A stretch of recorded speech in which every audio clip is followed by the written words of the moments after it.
Garden में plants की cutting, pruning और पिंचिंग क्यों करनी चाहिए और क्या इनका फ़र्क होता है? अगर आप करते हो तो क्या पॉजिटिव रिज़ल्ट हमें अपने प्लांट्स पर मिलते हैं? उनकी ग्रोथ पर क्या असर होता है? और अगर नहीं करते हैं तो क्या असर रहता है? सारा कुछ मैं इस वीडियो में दिखाऊंगी। राधे राधे दोस्तों, आप देख रहे हैं मीट माई श्रीजी हेवन और मैं हूँ पूजा। कई दिन से व्यस्त थी मैं और यही काम मैं कर रही थी। अपने गार्डन को मैनेज करना बहुत ज़रूरी है और उसमें क्लीनिंग करना भी ज़रूरी है। और क्लीनिंग किसकी, जो भी एक्स्ट्रा लीव्स, एक्स्ट्रा प्लांट्स के अंदर जो भी एक्स्ट्रा ब्रांच है उनको कट करना, पिंचिंग करना और सही टाइम पे करना बहुत ज़रूरी है। तभी उन पे ग्रोथ होती है और नेक्स्ट टाइम की फ्रूटिंग और फ्लावरिंग के लिए रेडी होते हैं। तो भाई ये जो मेरा अमरूद का प्लांट है ना, ये बहुत बढ़िया फ्रूटिंग कर रहा है और जो है इस पे बहुत जल्दी जब फल है ना धीरे धीरे पकने लगे हैं और बहुत ही जल्दी पक रहे हैं और काफ़ी मुझे फ्रूट मिल रहे हैं। आने वाली वीडियोस में मैं आपके साथ शेयर करूँगी। रोज़ ही काफ़ी अच्छी धमाकेदार हार्वेस्टिंग हमें मिल रही है और बहुत अब तो बल्कि ये जो मैंने करा है ना, ये मैं क्या कर रही हूँ, जो भी एक्स्ट्रा आप ध्यान से देखिए मैं कैसे कर रही हूँ। जहाँ भी फ्रूट लगा है, फ्रूट के आगे का जो नोड एरिया होता है उसको छोड़ के बाकी मैं आगे का सारा रिमूव कर रही हूँ। जो भी ऐसी ब्रांच है जिस पे फ्रूट नहीं है सब मैं कट कर रही हूँ। और ये मैं आपको कई दिन का काम एक साथ इस वीडियो में आपके साथ शेयर कर रही हूँ। पुराना जो भी काम आपके साथ किया था वो भी शेयर कर रही हूँ इस तरह से। और मुझे नहीं पता था ये कौन सी वैरायटी है, क्योंकि ये मेरी बेटी को मिला था। तो जैसा मतलब इसके फ्रूट और जो भी मुझे इसके बारे में सर्च किया है, जो भी वीडियोस से मुझे पता चला है, शायद ये इलाहाबादी सफ़ेदा वैरायटी जो होती है, छोटे अमरूद होते हैं, मीठे होते हैं, गोल गोल और उनमें चित्ती होती हैं, तो वो वैरायटी है। तो इसके अमरूद जो है, अब जैसे मैंने ये काम किया है ना, मैं आपको आने वाली अपडेट वीडियो में दिखाऊंगी। 2 से 3 दिन में इसका आकार जो है काफ़ी फ्रूट्स का बढ़ने लगा है। तो ये बहुत बढ़िया टिप है कि अपने फ्रूट का साइज़ बढ़ाने के लिए आपने देखा हो, मैंने बहुत सारी वीडियोस में देखा, जो चाइनीज़ लोग थे बस कैंची लेते हैं, धड़ा धड़ धड़ा धड़ वो कट पत्तियाँ ये सब। तो मैं सोचती थी कि ये पता नहीं, क्योंकि मुझे तो बड़ा वो लगता था पहले कटिंग प्रूनिंग करने से कि ये क्यों काटते रहता है। बट उसका यही रीज़न होता है कि वो, क्योंकि प्लांट के पास एक लिमिटेड एनर्जी है और अगर हम उसकी एक्स्ट्रा एनर्जी को, ये जो प्लांट्स की रिमूव कर देता है ना ये लीव्स और ब्रांचेस, तो वो एनर्जी फ्रूट को बड़ा करने में, पकाने में लगाता है। उससे वाकई में साइज़ भी बढ़ा और बहुत जल्दी पके भी। तो ये ट्रिक बहुत बढ़िया है। हालांकि मैंने दूसरे वाले अमरूद प्लांट पे की थी, बट इस बार मैं क्योंकि बिज़ी रहता है ना तो कई बार माइंड से निकल जाता है। बट आप लोगों ने मुझे सजेस्ट किया और मुझे याद आ गया और फिर जो है मैंने इस काम को देखिए किया तुरंत। जैसे मुझे सजेशन मिला, मैंने बिल्कुल देर नहीं की और लगभग मैंने कई घंटे 2-3 दिन काम किया है। और कुछ काम मैं मतलब कई बार क्या है, हम गार्डन में काम करते हैं, करते तो अच्छे के लिए हैं, बट गलती से हमसे भी, क्योंकि हम भी इंसान हैं, गलत भी हो जाते हैं। तो आज 1-2 काम गलत भी हो गया भाई, वो भी मैं आपके साथ शेयर करूँगी। और पता नहीं क्या हो रहा है कि एक ही गलती मैं बार बार दोहरा रही हूँ और मैं खूब कोशिश करती हूँ कि नहीं हो, बट वो काम हो ही जाता है मुझसे और बड़ा दुख होता है। बट थोड़े टाइम के लिए होता है। आजकल वो दुख भी होना मुझे बंद हो गया, क्योंकि मुझे लगता है कि जो चीज़ होनी है वो होनी है। मैं सिर्फ एफ़र्ट कर सकती हूँ और परिणाम मेरे हाथ में नहीं होता है। जो चीज़ है, जिसको होना है वो होगा, बस कर्म ही हम कर सकते हैं। वही सोच के मैं वो दुख नहीं करती। हाँ, खुश ज़रूर रहती हूँ। मुझे थोड़ी सी भी मिल जाता है ना फ्रूट, आपको पता है ये काम करते मैं 3 से 4 फ्रूट जो है मैंने खाए और रोज़ खाती हूँ। जब भी पानी डालती हूँ 3 से 4 अमरूद मुझे रोज़ मिलते हैं। मतलब बहुत सारे मिलते हैं, बट 3 से 4 अमरूद को मैं पानी डालते डालते ही खा जाती हूँ। और सुबह तो मैं तोड़ती हूँ, शाम को जब पानी डालती हूँ तो मैं खा लेती हूँ। अब नेक्स्ट डे है, ये नेक्स्ट डे मैं शाम को पता नहीं सुबह शाम मुझे याद नहीं है, बट मैं आई तो मैंने देखा कि ये जो है पॉलिनेशन जो है इनका हो गया है, तो फ्रूट सेट हो गए हैं। तो इस पर जो ये पॉलीथीन बांधनी तो एक दिन पहले ही थी, बट ये मैं बांध नहीं पाई, बिज़ी थी। तो मैं फिर इसको पॉलीथीन को बांध रही हूँ। और आपको ऐसा करना चाहिए। एक तो फ्रूट फ्लाई से ख़राब नहीं करती, हालांकि मैंने ट्रैप भी लगाया, बट अपनी सेफ्टी के लिए ये करना चाहिए। किसी भी तरह का फ्रूट हो, फ्रूट फ्लाई उन्हें ख़राब करते हैं। और रवे जो ये तोरी, लौकी, करेला, इनको तो ज़रूर करती है, लौकी को तो स्पेशली।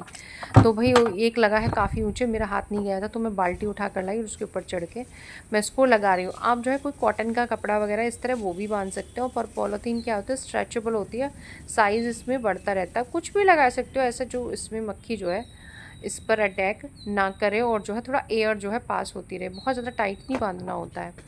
तो इस तरीके से दोनों फ्रूट मेरे वो हो गए और इस जो बेल है ना इस पे कई कई आ रहे हैं। अब देखिए इसमें अपने एक्स्ट्रा प्लांट्स में मतलब आज मैं आपको कई काम दिखा रही हूँ जो आपको भी करने चाहिए। इस समय नींबू के प्लांट्स पर स्पेशली सिट्रिक प्लांट्स पर बहुत ज़्यादा देखना आप, मैं कैसे दिखा रही हूँ कि पत्ते ना मुड़े मुड़े से हो रहे हैं और एक पता नहीं ये वायरस है क्या ही पेस्ट अटैक होता है। ये चींटियाँ चढ़ गई थी मेरे पैर पर, तो वो ना ऐसे धारी सी चलती है और पत्तियाँ मुड़ने लगती हैं और चिकना चिकना सा और आपको दिखाई देगा। तो इस समय नींबू के पत्ता हो या कोई भी हो उसको रिमूव करना बहुत ज़रूरी है। तो इस पे इस वाले चाइनीज़ ऑरेंज पे बहुत ज़्यादा अटैक है मक्खी उसके बटरफ्लाई के लार्वा का। बटरफ्लाई के लार्वा और इतने मुझे, मैंने इस वीडियो के बाद देखा वो एक्चुअली ग्रीन कलर का था तो मुझे दिखाई नहीं दिया, मेरे उंगली जितना मोटा लार्वा था। मतलब मेरी जो लास्ट वाली फिंगर होती है, कन की उंगली जैसे बोलते हैं, उसको इतना इतना मोटा, मैं देख के भी डर गई थी। क्योंकि फ़ोन नहीं था उस समय, नहीं तो मैं आपको दिखाती। तो मैंने उठा उसको तुरंत डंडी की हेल्प से निकाला और दूसरे प्लॉट में मैं कहा काफ़ी बड़े बड़े लार्वा निकले। समझ में नहीं आता इतने बड़े लार्वा का बटरफ्लाई बनता कैसे होगा, ज़रूर ब्लैक वाले होते होंगे, वो तो ग्रीन कलर का था काफ़ी बड़ा। इससे पहले भी जब मैं वीडियो नहीं बनाती थी तब भी मुझे बहुत ही, वो तो मेरे अंगूर की बेल पे था और 2 दिन में उसने मेरी अब बेल को आधा खा लिया था। सोचो आप, अंगूर की बेल को आधा खा लिया, कितना इतना बड़ा था, जैसे इतना था कम से कम 1 इंच मोटा, इतना मोटा था, डर लग रहा था उसको देख के। तो इसके बाद जो देखिए मैं बड़े वाले नींबू के प्लांट पर पहुंची और आज मैं इसकी वीडियो आपके साथ शेयर करूंगी कि ये एक्चुअल में क्या निकला, कैसे निकला, बड़ा ही सरप्राइज़ था इसके लिए भी। तो इसके जो लीव्स है ना देखिए इस तरीके से मुड़ रहा है और ये ज़रूर, चाहे वो संतरा हो, मौसमी हो, कोई भी सिट्रिक आपका पौधा है ना, उस पर दिक्कत ज़रूर हो रही होगी नींबू पे या फिर चाइनीज़ ऑरेंज, जो भी आपके प्लांट है तो उन पर क्या है, पत्तियों को हटा दीजिए। अगर पूरी पूरी ब्रांचेस पे इस तरह की दिक्कत है तो ब्रांचेस काट के निकाल दीजिए। इस समय सॉफ्ट प्रूनिंग भी अपने पौधे पर आप कर सकते हो। मैंने हर प्लांट पे की है, जिस जिस पे की है ना, आज मैं आपको इतना कुछ इस वीडियोस में दिखाऊंगी ना आपको, आप इस वीडियो को पूरा देखिएगा, इससे आपको आइडिया लगेगा हम किस प्लांट की कैसे और कब प्रूनिंग कर सकते हैं। और एक मतलब पूरे जो प्लांट होता है उसको एक अच्छी शेप में रखना बहुत ज़रूरी है। ये कटिंग प्रूनिंग करने से हम क्या करते हैं, अपने पूरे प्लांट जो प्लांट होता है उस पर नज़र मार लेते हैं। और जो कटिंग प्रूनिंग कई बार मैंने देखा है कि पत्ता जो है बहुत ज़्यादा ऊपर से पीला और ख़राब, जब उसको मैंने मतलब निकाला तो नीचे से इतने ज़्यादा पेस्ट लग रहे थे ना उस पर, मैंने कई बार देखा ये। और ये फिर अगर आप एक, पहले तो वो एक पे कॉलोनी बनाते हैं जैसे भिंडी हो गया, कोई बड़े पत्तों पे, फिर वो धीरे जब नहीं हम ध्यान देते तो पूरा पेस्ट, कोई पूरा प्लांट ख़राब कर देते हैं। तो ये सब करने से कि मैंने देखा कि मैं बहुत ज़्यादा बिजी चल रही थी तो बहुत सारी चीज़ों पे मेरे प्लांट जो गार्डन है वो टाइम मेरा मांग रहा था और मुझे बहुत अच्छा भी लगता है अपने, लेकिन अगर मैं नहीं कर पाती तो मेरे को ना बड़ा टेंशन सी होने लगती है मुझे, थोड़ा मैं बहुत ज़्यादा इरिटेशन फील करती हूँ जब मैं कोई काम को करना चाहती हूँ बट मैं नहीं कर पाती। तो मैंने सोचा कोई नहीं, थोड़ा रेस्ट लेते हैं, रुकते हैं, ब्रेक लेते हैं और जो है गार्डन को थोड़ा टाइम देते हैं। हालांकि मैं टाइम देती हूँ बट ये है उतना नहीं दे पा रही जितना पहले दे पाती थी, क्योंकि मेरे पास भी एक लिमिटेड टाइम है, या तो मैं उसे यूट्यूब में दे सकती हूँ या गार्डन को दे सकती हूँ या फैमिली को। तो इस तरह से मैनेज करने में तो बीच बीच में ब्रेक लेना ज़रूरी होता है। तो और ये जो नीम का पौधा है ना भाई, बहुत ही ट्री है, क्योंकि बहुत एक्सट्रीम उसमें बढ़ रहा है, मानसून में बहुत ही बढ़ता है। और पिछली बार मैं ये गलती कर देती थी, मैं उसको बहुत ज़्यादा प्रून नहीं करती थी, तो लेकिन इस बार मैंने पूरा ध्यान दिया और उसको लगातार मैं प्रून करती रही हूँ। तो ये खैर अपनी शेप में अच्छे से बना हुआ है, अदरवाइज़ दूसरे प्लांट्स उसको ख़राब करता था, उनके ऊपर गिरता और मतलब इसकी शेप भी ऐसे लगती है, वरना ये जंगल बन जाता है, बिल्कुल ऐसा फील होगा जैसे आप किसी जंगल में तो ये सब करना बहुत ज़रूरी है। ऊपर से क्या है, मुझे अब जो है इसका यूज़ करती रहती हूँ तो इसके पत्तों का, तो मुझे नीम खली का यूज़ नहीं करना पड़ता। इसके पत्ते को जिसमें नीड होती है उसके पत्ते को इसको निकाल के इसके पत्ते डाल दो डायरेक्ट, धीरे धीरे वो डिकम्पोज होते हैं और उनका जो असर है वो उसमें जाता है मिट्टी में, तो कोई पेस्ट वगैरह भी नहीं लगता है। जो मिट्टी का कीड़ा होता है वो भी लगने से नहीं लगता है इनको डालने से। अब देखिए ये जो मैंने आपको कल वीडियो दी थी कि किस तरीके से आपको फ्रूट प्लांट, शहतूत वगैरह की कटिंग आप लगा सकते हो, इसकी मैंने लगाई, नहीं वीडियो देखी है तो कल की वीडियो आप जाकर देखिएगा। तो इस तरीके से मैंने जो है शहतूत, नीम, अपने बहुत सारे प्लांट्स की कटिंग शटिंग की और बाद में मैं आपको दिखाऊंगी कि किन किन की मैंने कटिंग की है। और पूरे आप ये कहीं गार्डन में कोई ही प्लांट ऐसा बचा होगा जिसकी मैंने कटिंग ना की हो, हर की मैंने प्रून किया, कट किया। बहुत ज़रूरी है, शेप में रखना ज़रूरी है। और जब हम प्लांट की ग्रोथ चाहते हैं ना, तो ये काम बहुत ज़रूरी है। और अब मैं आपको दिखा रही हूँ कि देखिए मैंने क्या, क्योंकि बस कुछ ही मैंने रिकॉर्ड किया, अगर मैं ऐसे रिकॉर्ड करने लगती तो बस मैं कर ही नहीं पाती। तो मैं आपको बस जिस पे किया है वो दिखा रही हूँ। देखिए ये मोगरा की बेल है, इसको मैंने कट किया है और बहुत अच्छी ग्रोथ करी है। लेकिन जो है ये करना ज़रूरी, जब भी बहुत से लोग पूछते हैं कैसे ग्रोथ करें, जहाँ से फूल खिला है, गुच्छा सा बना है, उसको पूरा कट कर दो। ये मेरा कागजी नींबू का प्लांट है और इसमें भी मैं देख रही थी पेस्ट का अटैक, तो इसको भी मैंने प्रून किया है। और ये सब कर सकते हो नींबू पे। ये मैंने मुर्गा फूल था, वो भी आप नीचे लीव्स पे ध्यान दीजिएगा।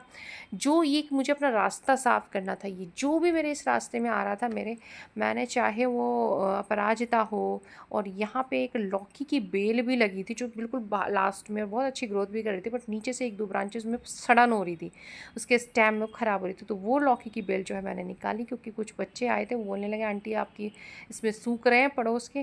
तो मैंने कहा ठीक है, आप इसकी सफाई क्यों नहीं करते हो, कितना ब्लैक ब्लैक हो रहा है। मैंने कहा ठीक है, मैं डर रही थी, लेकिन फिर मैंने सोचा कर देती हूँ। देखो यहाँ से बिल्कुल जड़ में से ही वो सड़ रही थी, उनकी जो नौ जहाँ से पत्ते थे, तो मुझे लगा कि ये फिर सारी बेल को ना ख़राब कर दे, तो मैंने कट किया और फाइनली मैंने वही गलती कर दी भाई।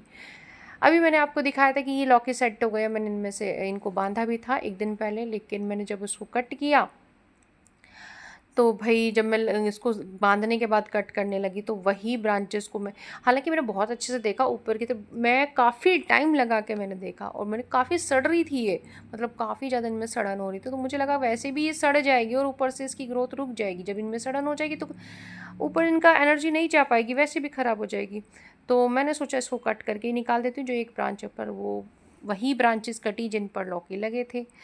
चलिए अब मैंने यही मान लिया कि चल लौकी लगे ही नहीं थे, कैसे अपने मन को समझाए, ठीक है भाई जो भी होना था वो तो हो गया। बट आपके लिए ये बता रही हूँ कि आगे आप बहुत ध्यान से, मेरी बहुत ज़्यादा घनी होती है तो मैं ध्यान नहीं दे पाती। अब मैंने इसको अंजीर को भी कट किया। अंजीर को देखिए, आप देखो कितनी बड़ी बड़ी ब्रांचेस थी, बहुत अच्छी ग्रोथ कर रहा था, बहुत बढ़िया, है ना। लेकिन उसके लीव्स मैंने हटाए, क्योंकि जो है फ्रूट है उसका साइज़ बढ़ ही नहीं रहा था, मतलब पौधा पूरी ग्रोथ कर रहा है, बट फ्रूट का साइज़ बढ़ना चाहिए भाई, वो पकने चाहिए। तो धूप यहाँ पे कम आ रही है, सबसे पहला होता है कि कोई भी फ्रूट प्लांट है, धूप अच्छी लगनी चाहिए, धूप नहीं मिल रही थी। दूसरा जो है, अब इसको मैंने हटाया तो डायरेक्ट धूप लगेगी। ऊपर से पौधा अपनी ग्रोथ जो है पत्तियों को बढ़ाने में ग्रोथ कर रहा था, तो अब वो फ्रूट को एक्स्ट्रा हटाया तो फ्रूट को पकाने में बढ़ाने में करेगा। यहाँ से जितनी भी भिंडी थी, मैंने भिंडी के जो पत्ते थे नीचे से हटाए, उसके पेठे के जो पत्ते थे ना इस बेल के, तो वो भी जो जल रहे थे, ख़राब हो रहे थे, उसको भी मैंने रिमूव किया। मतलब इस तरीके से कटाई छटाई सफाई में और ये बहुत ज़रूरी है करना, नीचे से पैस लगते हैं, अच्छी फ्रूटिंग हार्वेस्टिंग के लिए बहुत ज़रूरी है, प्लांट की ग्रोथ के लिए बहुत ज़रूरी है। यहाँ पे एक जामुन का पौधा है, उसको भी मैंने जो है, देखिए ये जो आप छोटा छोटा कटा देख रहे हैं ना, मैंने इस पौधे को ध्यान से देखना, अभी मैं दिखाऊंगी फिर से, इतना ज़्यादा इसमें ब्रांचेस आई हुई हैं, इतनी ग्रोथ हो रही है, यही रीज़न है। और देखिए ये गेंदे का, गेंदा नहीं गेंदी कहिएगा, जाफरी कहिएगा, और उनके स्टेम में से इस समय रूट निकल रही, और इसके लिए काटा है, पूरा प्लांट लटक रहा था, पानी भी नहीं डल पाता था, और उसको कट कर दिया। अभी नई इसमें ग्रोथ होगी, बढ़िया प्लांट। जैसे देखो मैंने इसको कट किया था, इस वाले प्लांट को, इसकी कटिंग आपके साथ शेयर की थी पिछली वीडियोस में जब मैंने बताया था। तो देखिए कितना बढ़िया प्लांट ये हो गया। एक करेले की बेल यहाँ लगा दी है, तो देखो इसको भी मैंने पिंच कर दिया था करेले की बेल को, तो ये नीचे की तरफ चल रही है। ये देखिए जामुन का प्लांट, कितनी ब्रांचेस और कितना बढ़िया हो रहा है। जितनी आप कटिंग प्रूनिंग करोगे, ब्रांच जो नीचे की, सॉरी स्टेम, वो उतनी मोटी होती चली जाएगी, और ये जितने स्टेम मोटी और मजबूत होगी ना, प्लांट उतना ही हार्डी होता चला जाएगा, बड़े बड़े झटके वो झेल लेगा। इस देखिए अनार को मैंने देखिए गोल मटोल कर दिया, इतना एक्स्ट्रा ही इसमें जो ब्रांचेस निकल रही थी नीचे से, जो स्पेशली निकलती है ना, जो मोटी मोटी ब्रांचेस है, उसके अलावा जो पतली पतली निकलती हैं उनको मत निकलने दीजिए, क्योंकि उन पर फ्रूटिंग नहीं होती है, वो बस प्लांट की एक्स्ट्रा एनर्जी लेते रहता है। तो साइड की जितनी भी हो रही थी नियॉन से कलर की, जितनी भी नई नई आ रही थी, सबको मैंने हटा दिया है। और जो है देखिए इस तरीके से अश्वगंधा पे बहुत पेस्ट लग रहे थे, अश्वगंधा को मैंने पूरा काट दिया, नए पत्ते निकलेंगे अब। यहाँ भी एक गेंदी का प्लांट था, देखिए अब जब कुछ देखिए सीधे सीधे को छोड़ दिया है, अब ये अपने आप ही ग्रोथ करेगा, फ्लावरिंग फ्रूटिंग जो होगी ना इस पर बहुत अच्छे से होगी, वरना ये सब नीचे की तरफ लटके हुए थे ढंग से, फ्लावरिंग और मतलब अच्छे भी नहीं लग रहे थे। तो एक शेप में रखना पौधों को, गार्डन जो है अच्छा लगता है जब प्लांट सारे शेप में हो। देखिए ये वाला दूसरी वैरायटी है मेरी नींबू की, इसको भी मैंने प्रून किया है, थोड़ा थोड़ा सॉफ्ट प्रून सबको कर सकता है।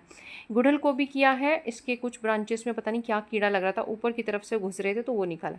ये 2 ब्रांचेस देखिए फूल लगे हैं, बिल्कुल ठीक थे, कोई पर ये रास्ते में आ रहे थे, तो जैसे हम आ रहे हैं रास्ते में जो चीज़ें आ रही हैं उनको भी मैंने कट। ये अंजीर का पौधा है, अंजीर में भी यही दिक्कत हो रही थी, इसमें भी फ्रूट बड़ा नहीं हो रहा था, साइज़ बड़ा नहीं हो रहा था, तो पत्तों को मैंने रिमूव किया ताकि धूप लगे उन पर और जो एक्स्ट्रा पत्ते हट जाएंगे तो एनर्जी फ्रूट को बढ़ाने में लगाएगा प्लांट। ये लौकी का प्लांट है, देखिए लौकी के प्लांट में इतना बड़ा हुआ, इसे ऐसे आपको पिंच कर देना है। पिंच करने के कितनी बार बताया, बहुत फ़ायदे, मल्टीपल ब्रांचेस निकलते हैं और मल्टीपल ब्रांचेस निकलने से फ्रूट भी मल्टीपल यानी कि बहुत ज़्यादा इसमें हार्वेस्टिंग मिलती है। तो ये भी मैंने किया है। और इसके बाद देखिए यहाँ से मैंने ये जो चंपा का था ना, चंपा का पौधा भी शेप में रखना ज़रूरी है। इसके पहले भी एक मैंने किया था जो आगे आ रही थी, अब एक देखिए मैंने ये किया है, हालांकि इसमें फूल भी आ रहा था, तो बड़ा हार्ड काम होता है ये, बट प्लांट की ये सब उनकी ग्रोथ के लिए बहुत ज़रूरी है, गार्डन को मेंटेन रखने के लिए बहुत ज़रूरी है। देखिए इस तरीके से मैंने अपने जितनी भी आपको दिख रहे हैं ये सबको बहुत ज़्यादा काट छाट के, और जितना भी आपको, बस एक बचा है, ये है लेमन ग्रास बच गया है, इसको भी मैं ज़रूर काटूंगी अभी 1-2 दिन में। ये मौसम्मी का प्लांट था, आपने देखा अभी तो कुछ दिन पहले लगाया है मैंने, 8 से 10 दिन, 10-12 दिन हुए होंगे, 10-12, हाँ 10-12 दिन हो गए हैं। तो इसको भी मैंने प्रून कर दिया कि नई ब्रांच आए, प्लांट पहले ग्रोथ करे फिर देखेंगे जो भी इसमें कुछ होगा। लहसुनिया बेल है, इसको भी मैंने प्रून किया है। कनेर, इधर देखिए ये कनेर है, और कनेर को भी मैंने, क्योंकि बहुत ही इससे प्लांट में नई जान आती है, उसको भी लगता है कि हाँ ब्रांच निकालना, फिर जब नई शाखाएं आती है तो उनमें फ्लावरिंग फ्रूटिंग भी होती है, नई ब्रांचेस पे ही फ्लावरिंग फ्रूटिंग होती है। अब देखिए मैंने जो यहाँ बोगनविलिया की एक बहुत ऊंची जा रही थी, आपको बताया भी था पिछली वीडियोस में, तो यहाँ मैंने एक को कट किया और इसको ना ये आगे की तरफ झुक रहा था तो मैंने इसको बांधा, और इसमें भी ना मल्टीपल ब्रांचेस निकल रही हैं। ये देखिए कितना खूबसूरत ये पौधा हो रहा है, और ये है चंपा का पौधा, और चंपा का पौधा भी देखिएगा आप, ये भी इसका रीज़न यही है चंपा का इतनी खूबसूरती का कि लगातार मैं इसको प्रूनिंग करती रहती थी, और इसकी ब्रांच भी जो ये मेन स्टेम है ये भी मोटा होता है, ब्रांच भी घनी होती है। और अब जब जल्दी ही मैं इसकी ना शिफ्टिंग करूँगी, वो भी आपके साथ शेयर करूँगी। तो इस तरीके से देखिए अमरूद भी मैंने आपको दिखाया, काफ़ी कुछ इसमें काम किया है। ये जो आप देख रहे हो ना बोगनविलिया की बेल, सारी बेलों को मैंने लगातार मैं कटिंग प्रूनिंग करती हूँ, इतनी घनी। और आप कहते हो ना आपके प्लांट की, इसी यही रीज़न है। और साथ साथ में जितना भी मैं कूड़ा कचरा जो इसके अंदर डालती रहती हूँ, केचुए तो है ही, वो सब जो है डाल खाते रहते हैं और उनको जो है ताकत देते रहते हैं, कंपोस्ट देते रहते हैं। तो ये भिंडी के प्लांट थे, इसमें एक समस्या वैसे मेरे पे थी, एक समस्या देखिए इस तरीके से बढ़ते हैं, और इसके अंदर जो ना एक पेस्ट होता है, आप ध्यान से देखोगे तो अंदर नज़र आएगा। ये एक ही पत्ता तो मैंने आपको दिखाया, देखिए पेस्ट का अटैक इस समय इस तरीके से, ये मिर्च का पौधा देखिए किस तरीके से चींटियाँ बता देती हैं। तो मैंने इसको रखा, और इस वीडियो में तो मैं आपको बता ही रही हूँ कि ये जो है मैंने इसको बाहर निकाल लिया धूप में, और इसको जो है पाइप से इसका सारा धुला, और दो ही बार के धुलने से ठीक हो गया। देखिए मैं ये दिखा रही हूँ आपको, ये लगातार मैंने इसको कट किया था, कट से नई ग्रोथ हुई, और देखिए ये अंगूर बन रहे, समझ नहीं आ रहा ये बढ़ेंगे या नहीं। फिलहाल मैं जो है इसमें जो खाद वगैरह डालूंगी देखेंगे, क्योंकि कई बार जैसे हम बरसाती सहतूत हो जाते हैं तो क्या पता अंगूर भी हो जाए। और ये बहुत बढ़िया बेल हो गई कटिंग प्रूनिंग से। आप इस प्लांट को देखिए, इतना ऊपर की ऊपर की तरफ देखिए कितनी ग्रोथ हो रही है। तो नीचे की तरफ मैंने इतना कट किया है इसे, जितना आप ऊपर देख रहे हो उससे डबल था नीचे की तरफ। और साइड में जब इस वीडियो को मैंने रिकॉर्ड किया उसके बाद ये 2-3 ब्रांचेस और आ रही हैं, उनको भी कट कर दी, जबकि उन पर बंचेस बने हुए थे, बट आना जाने का रास्ता, और क्योंकि जब बारिश होती है तो नीचे की तरफ झुक जाते हैं, और बिल्कुल ये जो है नीचे की तरफ जो है बिल्कुल छत पे गिर जाते हैं। ये जो बीटल हैं, ये बीटल बहुत ही ख़तरनाक होते हैं, ये बहुत ही मतलब ये अगर कोई सी इनके अंदर से जो डिस्चार्ज होता है ना, वो अगर हमारी स्किन पे लग जाए तो रैशेज़ हो जाते हैं, और ये खाते हैं बड़े। अब देखिए एप्पल बेर को मैंने आपको दिखाया था पिछली वीडियोस कटिंग प्रूनिंग की, उसमें कितना कट प्रून किया था, देखिए कितना शानदार ये एप्पल बेर का हो रहा है, इसमें देखिए बडिंग भी हो रही है। इसलिए जब हम कटिंग प्रूनिंग करते हैं, जब नई ब्रांच आती है, नए लीव्स निकलते हैं, तो उनके साथ बडिंग भी होती है और फ्रूटिंग भी होती है। अब आप देखिए ये जब जो मैं कट करती रहती हूँ, तो ये जो मेरे ऑरेंज कलर की बोगनविलिया है, इसकी कुछ ब्रांचेस निकल के इस पर मिल गई, तो जब फूल खिलेंगे पीला ऑरेंज तो मिक्स होकर अच्छा लगेगा और देखने में भी बढ़िया लगेगा। तो ये देखो आप कितनी बढ़िया ग्रोथ हो रही है, सब मैंने बहुत आपके साथ शेयर किया था किस तरीके से कटिंग की थी और कितने घने हो गए। इसको भी मैंने कई ब्रांचेस टूट गई थी और देखिए एक काटा है तो 3-3 ब्रांचेस इसकी निकली। और अब मैं क्या करूँगी, इसको छोटा करने के लिए नेक्स्ट जनवरी में यहाँ पे मैं आपको दिखाऊंगी, कटिंग प्रूनिंग की वीडियो ज़रूर देखा करें। तो उसको मैं यहाँ से कट करूँगी ताकि जो है ये सब जो है ऊपर का एरिया निकल जाए और प्लांट जो छोटा रहे और बुशी रहे और इसकी कैनोपी बहुत ही सुंदर रही। यहाँ से भी मैंने कट किया है देखिए, क्योंकि ये भी बहुत घना हो रहा था नीचे, फिर ना नीचे की उसमें ब्रांचेस में धूप नहीं जा पाती है तो इसकी वजह से जो ना पेस्ट भी लगते हैं। तो ये साफ़ सफाई ज़रूरी है। और जितना भी गार्डन से, इसी गार्डन को एक नया, इतनी खूबसूरती मिली है ना, बहुत ही सुंदर। मैं अभी अपडेट्स में आपको दिखाऊंगी। और ये जो इतना सुंदर कड़ी पत्ता देख रहे हो, ये भी यही रीज़न है लगातार कटिंग प्रूनिंग का। इस तरह से मधुकामनी को भी देखो मैंने इस तरीके से कटिंग प्रूनिंग इसकी की है। तो आप अपने प्लांट्स को, गार्डन को मेंटेन रखने के लिए ये सब काम ज़रूर कीजिएगा अपने पौधों पर। और इससे पौधे बहुत घने और सुंदर होते हैं। देखिए मेरा ये इसका ही कटिंग प्रूनिंग का वो ही है, ये रेड कलर का कनेर है। तो आज मैंने आपको काफ़ी कुछ दिखाया कि कटिंग प्रूनिंग कितनी ज़रूरी, हर प्लांट पे हर टाइम में की जा सकती है। सॉफ्ट प्रूनिंग हर समय कर सकते हो, हार्ड प्रूनिंग का ज़रूर समय होता है, वो मैं आपके साथ शेयर करती हूँ। तो देखिए ये भी मैंने सॉफ्ट प्रूनिंग कर करके कितना शानदार करके रखा है। तो पसंद आई तो वीडियो को लाइक ज़रूर कीजिएगा और गार्डनिंग करते रहिएगा, खुश रहिएगा। यही एक अच्छा सा एक वो है जिससे हमें मेंटली फिजिकली फिट रखता है। राधे राधे।